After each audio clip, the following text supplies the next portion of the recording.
ayons tout inventé. En matière d'amour, par exemple, déjà à l'époque des guerres du Péloponnèse, il était coutumier aux hommes de discuter de la question capitale qui consiste à savoir ce qu'aimer veut dire et à quelles conditions, et pourquoi les hommes viennent de Mars et les femmes de Vénus.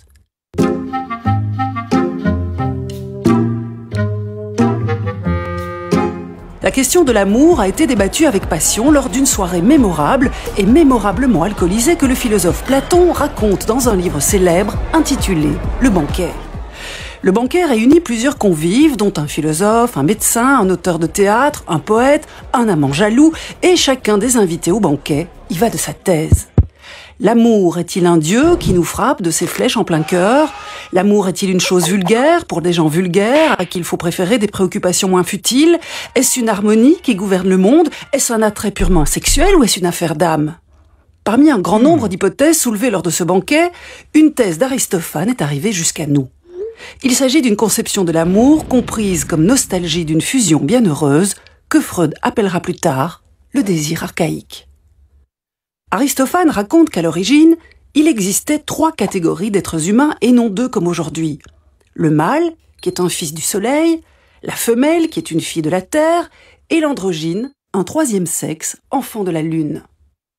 La forme humaine était celle d'une sphère pourvue de 4 mains, de 4 jambes et de 2 visages, d'une tête unique et de 4 oreilles, de 2 sexes et le tout à l'avenant.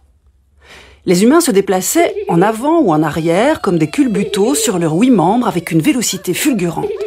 Aussi, les dieux prirent peur d'être surpassés par les hommes et il fut décrété au sommet de l'Olympe d'affaiblir les hommes en les divisant. Zeus ordonna ainsi que l'on nous coupa en 2 sur toute la longueur exactement à la façon dont nous découpons une sole dans nos assiettes. Zeus demanda ensuite à Apollon de retourner notre visage et de coudre notre ventre du côté de la coupure. C'est cela même, notre nombril.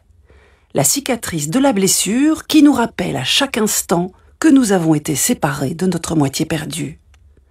Chaque moitié, regrettant sa moitié, avait un désir impérieux de la retrouver, et Aristophane précise que la part perdue se languissait de l'autre au point de se laisser mourir de faim et d'inaction.